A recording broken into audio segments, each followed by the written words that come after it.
Due to popular demand, we're going to do 3 quick tips for increasing borrowing capacity, specifically for investors.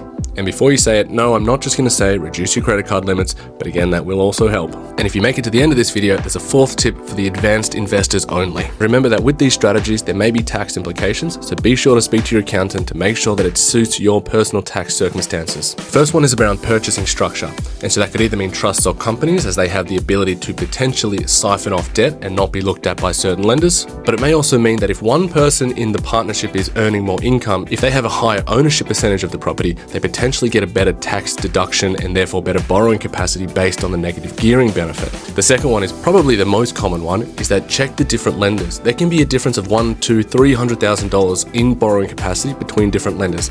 They all look at different incomes and expenses in different ways, so it's important that you're looking at it from a holistic approach.